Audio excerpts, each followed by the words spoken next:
நான் உங்க அருள். கடந்த சில எபிசோடுகளா மலையும் மலை சார்ந்த பகுதியிலையும் பயணம் செஞ்சு உங்களுக்கு சில அதிசய தகவல்களை தந்தேன். இப்போ என்னோட அடுத்த அசைன்மெண்ட்டுக்காக ராமேஸ்வரம் வந்திருக்கேன். இந்துக்களோட மிக பிரதான ஆன்மீக தலங்கள்ல இந்தியாவின் தென்கோடியில் இருக்கிற ராமேஸ்வரம் தவிர்க்க முடியாதது. ராமேஸ்வரத்துக்கு அந்த சிறப்பை கொடுத்திருக்கு ராமாயணம். 7 கண்டங்களை கொண்ட ராமாயணத்தை முழுவதுமா ஆழ்ந்து படிச்சவங்க வெகு சிலர் தான் இருப்பாங்க. ஆனா இந்தியாவில் பிறந்த அத்தனை பேருக்குமே ராமாயணத்தோட கதை நிச்சயம் தெரியும். இந்தியாவில் மட்டும் இல்ல, ஆசியா முழுக்க வெவ்வேறு வடிவங்கள்ல பல நூறு ராமாயண கதைகள் இருக்கு. அயோத்திய ஆண்ட தசரத மன்னனுக்கு மகாவிஷ்ணுவின் அருளால பிறந்தவங்க ராமர் சகோதரர்கள். சிறுவயதுல வசிஷ்டரிடம் கற்ற கலைகளை பயன்படுத்தி விஸ்வாமித்திரருக்கு உதவி செய்ததன் மூலமா சக்தி வாய்ந்த சில அஸ்திரங்களை பரிசா பெற்றாங்க ராமனும் லட்சுமணனும். பின்னர் மிதிலை அரசன் ஜனகனுடைய மகளான சீதைய திருமணம் செய்த ராமர் கூனியின் சூழ்ச்சியால மனைவி மற்றும் லட்சுமணனோட 14 வருடம் வனவாசம் போனார். அந்த இடத்துலதான் சீதைய ராவண கடத்தி கொண்டு போய் அசோக வனத்துல சிறை வச்சிட்டாரு. அனுமனோட உதவியால சீதை இருக்கிற இடத்த தெரிஞ்சுக்கிட்ட ராமன் சீதைய மீட்க கடல் தாண்டி லங்காவுக்கு போக திட்டம் போட்டாரு. ராமன் லங்காவுக்கு போறதுக்காக மிதக்கும் கற்களையும் மணலையும் வச்சு வானரங்கள் ஒரு பாலத்தை உருவாக்கினதா சொல்லுது ராமாயணம். இந்த இடத்துல ராமாயண கதையை நான் ஸ்டாப் பண்ண போறேன். ஏன்னா இன்னைக்கு என்னோட அசைன்மெண்ட் முழுக்க முழுக்க ராமர் பாலத்தை பற்றியதா இருக்க போகுது. ராமர் சேது பாலத்தை பத்தி பல சர்ச்சையான விஷயங்கள் நடைமுறையில இருக்கு. அதனால எந்தவித அரசியல் மற்றும் மத சார்பில்லாம சேது பாலத்துக்கு பின்னால் இருக்கிற சுவாரஸ்ய தகவல்களை மட்டும் சேர்த்து நான் உங்களுக்கு தரப்போறேன்.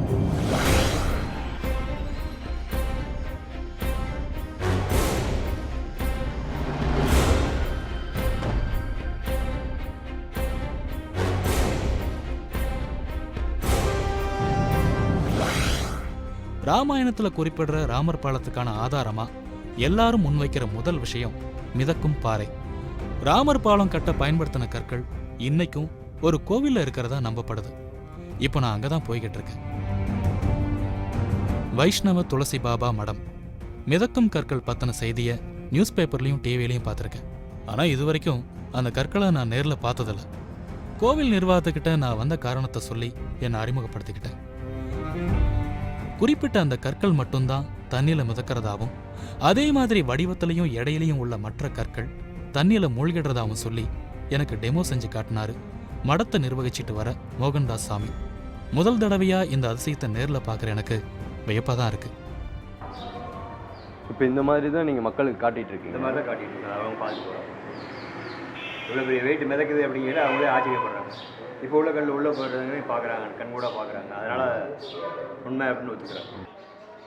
இப்போ இது வந்து கடல் தண்ணியில் தான் மிதக்குதா இல்லை எல்லா தண்ணி? எல்லா தண்ணியிலையும் மிதக்கும். எந்த தண்ணியாக இருந்தாலும் எல்லா தண்ணியிலையும் மிதக்கும், மிதந்துக்கிட்டே இருக்கும். எல்லா தண்ணியிலையும் மிதக்கும். இப்போ நீங்கள் ஊற்றி இருக்கிறது நல்ல தண்ணி? நல்ல தண்ணி. 100 கிலோவுக்கும் அதிகமான எடையுள்ள ஒரு கல் எப்படி நீர்ல மிதக்குது? கையை வச்சு உள்ள அழுத்தி விட்டாலும் காற்று நிரம்பின பலூன் மாதிரி மேல எழும்பி வருது கற்கள். என்ன மாதிரி இங்க வந்திருக்கிற பக்தர்கள் எல்லாருமே ஆச்சரிய மிகுதியில் இருக்கிறத என்னால பார்க்க முடியுது. அவங்க இங்க உள்ள சுற்றுலா கைடுகள் கிட்ட மிதக்கும் கற்களோட பின்னணியை பற்றி சுவாரஸ்யமா கேட்டு தெரிஞ்சுக்கிறாங்க. இப்போ இங்கே வரவங்களுக்கு நீங்கள் தான் இந்த வரலாறை டெய்லி சொல்லிட்டு இருக்கீங்க. எவ்வளோ மக்கள் ஒரு நாளைக்கு வந்து பார்க்க வருவாங்க? இதெல்லாம் வந்து தெரியாது. நாங்கள் வந்து ராமாயணம் படிச்சுட்டு இருக்கோம். ராமாயணம் படிச்சுட்டு சேவை பண்ணுறோம். அவ்வளோதான். வர்ற மக்களுக்கு சொல்லிக்கிறது. இந்த உலகமே அழிஞ்சாலும் அது நாங்கள்.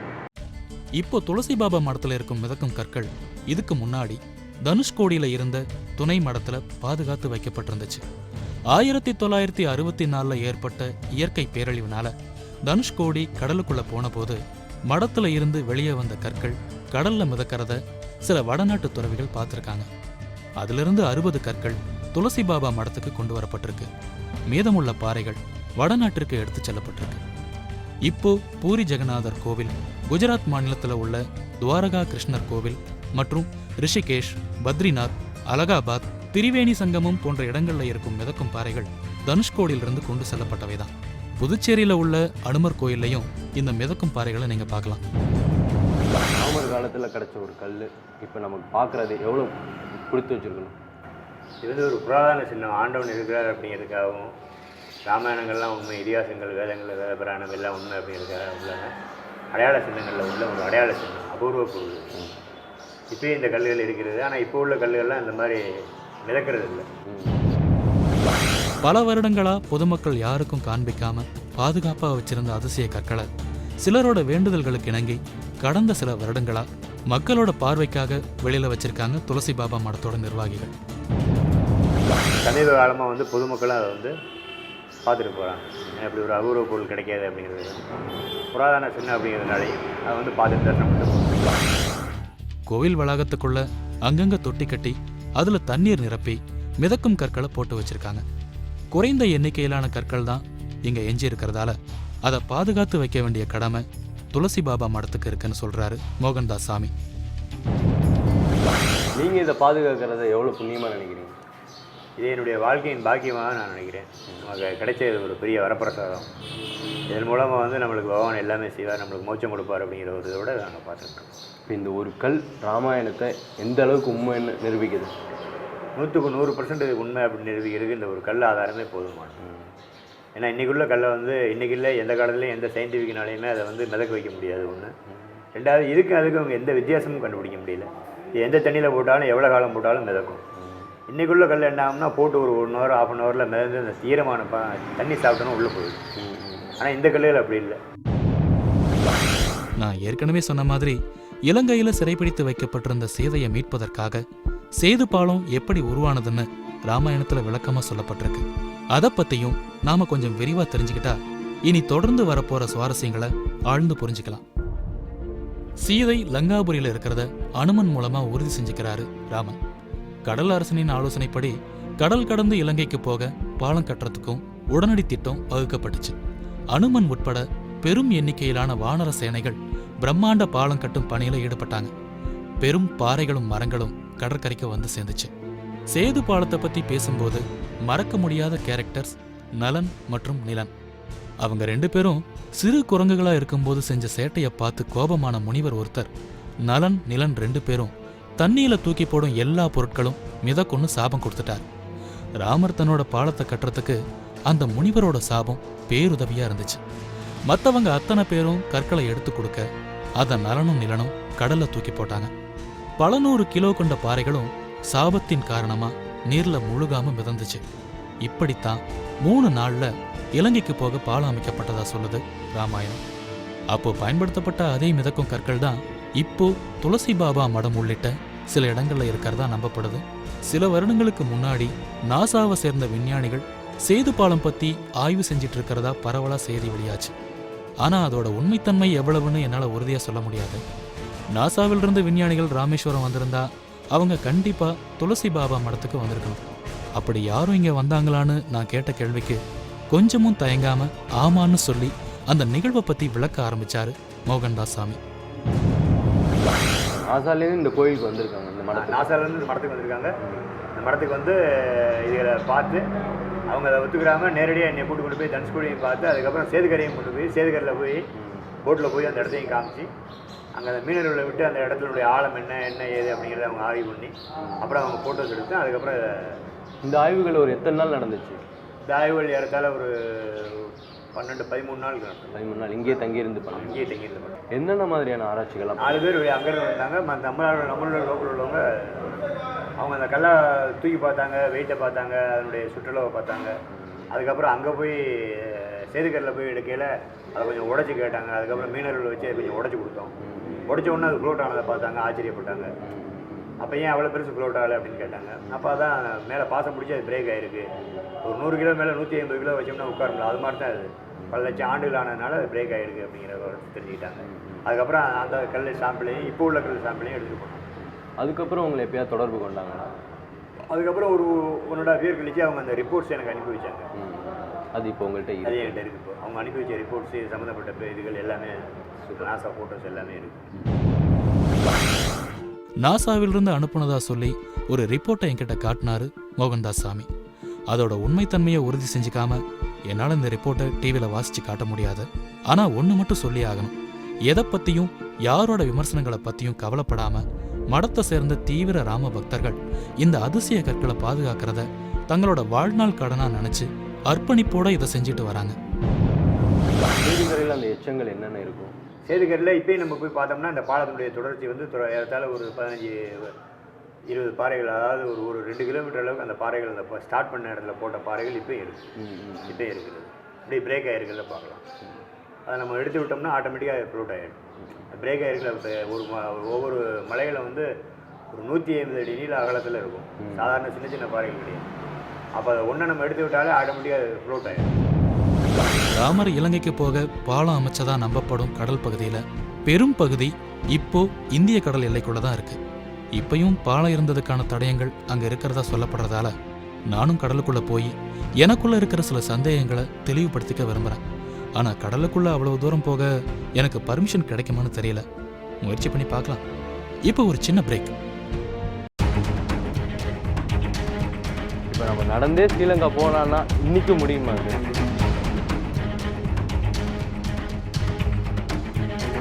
1480 வரைக்கும் தலையில் பண சிப்பங்களை வச்சுக்கிட்டு மக்கள் நடந்து போனதை பற்றி ஒரு பதிவு இருக்கு.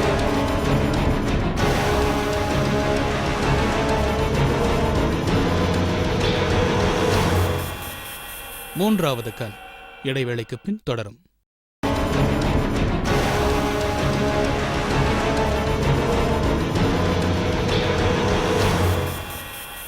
மூன்றாவது கண் தொடர்கிறது. இலங்கைக்கு போய் சீதையை மீட்க ராமர் கட்டினதா ராமாயணத்துல சொல்லப்படும் சேது பாலத்தை பத்தி தான் இன்னைக்கு பார்த்துக்கிட்டு இருக்கோம். இந்த இடத்துல திரும்பவும் ஒரு விஷயத்த நான் தெளிவுபடுத்திக்க விரும்புறேன். அரசியல் மற்றும் மத சார்பில்லாம ஒரு பன்னோக்கு பார்வையில தான் இந்த எபிசோட நான் பிளான் பண்ணியிருக்கேன். ஆதாம் பாலம், ராமர் சேது பாலம்னு அழைக்கப்படுற ஆழம் குறைந்த கடல் பகுதி தமிழக எல்லையான ராமேஸ்வரத்தை இலங்கையோட தலைமன்னார் பகுதியோட இணைக்குது. இந்த பகுதியில ஆழம் வெறும் 3 முதல் 30 அடி வரை மட்டும்தான். அது மட்டும் இல்லாம எப்பையும் கடலுக்கு மேலையும் கூட சில மண் திட்டுகள் தென்படுமா. இதிகாச புகழ்பெற்ற அந்த பகுதியில தான் நான் பயணம் செஞ்சு பார்க்கணும்னு ஆசைப்படுறேன். அதுக்கு நான் நேவி அஃபிஷியல்ஸ் கிட்ட முறையா அனுமதி வாங்கணும். அது அவ்வளவு ஈஸியான வேலை இல்லைன்னு எனக்கு நல்லாவே தெரியும். நான் நினைச்ச மாதிரியே நாளைக்கு வாங்கன்னு சொல்லி ஒரே வார்த்தையில என்னை அவாய்ட் பண்ணிட்டாங்க ரோந்து பணியில இருந்த நேவி ஆபீசர்ஸ். தொடர்ந்து அடுத்தடுத்த நாளும் பாதுகாப்பை காரணமா சொல்லி என்னை கடலுக்குள்ள போக வேணான்னு அறிவுறுத்தினாங்க. நான் விடுறதா இல்லை. எத்தனை நாள் ஆனாலும் பர்மிஷன் வாங்கி உள்ள போயே ஆகணும்னு முடிவோட இருந்தேன். ஆனா என்ன, ரொம்ப நாள் இங்கேயே இருக்கிறதால இந்த அசைன்மெண்டோட பட்ஜெட் தான் தாறுமாறா ஏறிக்கிட்டு இருக்கு. என் தொடர் முயற்சிக்கு பலனா எனக்கு கடலுக்குள்ள போக அனுமதி கிடைச்சது. மீனவர் நண்பர் ஒருத்தரை எனக்கு அறிமுகம் செஞ்சு வச்சு அவரோட என்னை கடலுக்குள்ள போயிட்டு வர சொன்னாங்க. ஆனா இந்திய கடல் எல்லைக்கு முன்னாடியே என்னோட பயணத்தை முடிச்சுக்கணும்னு கண்டிப்பா சொல்லி அனுப்புனாங்க. இலங்கைக்கும் நமக்கும் இருக்கிற ஒரு மிகப்பெரிய பிரச்சனை மீன் பிடிக்கிறதுக்கான கடல் எல்லை தான் உங்க எல்லாருக்குமே தெரியும். அதனால கண்டிப்பா நான் பாதுகாப்பான எல்லையை கடந்து போக மாட்டேன்.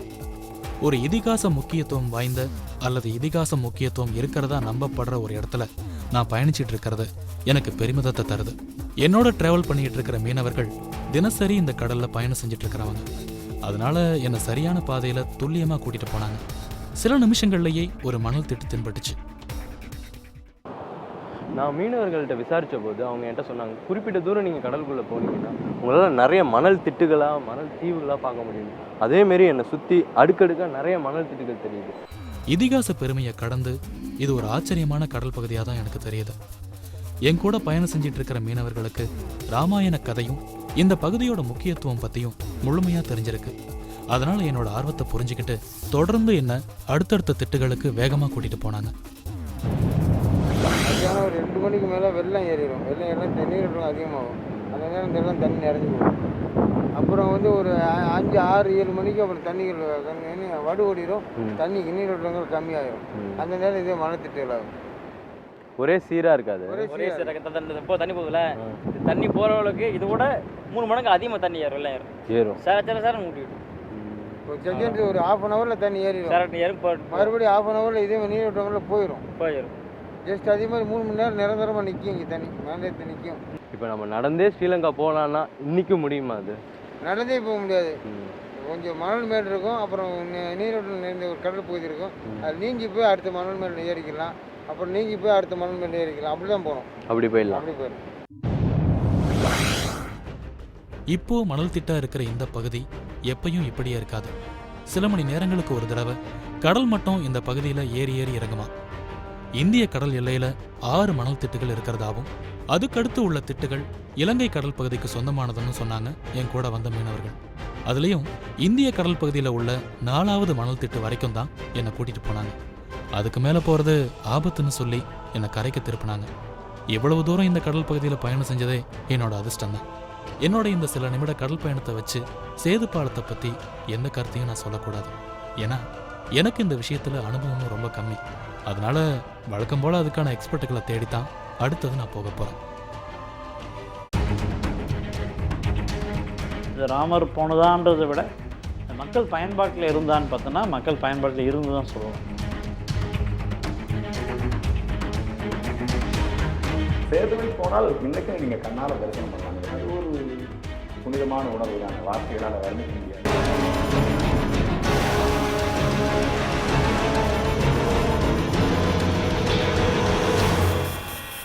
மூன்றாவது கண் இடைவேளைக்கு பின் தொடரும்.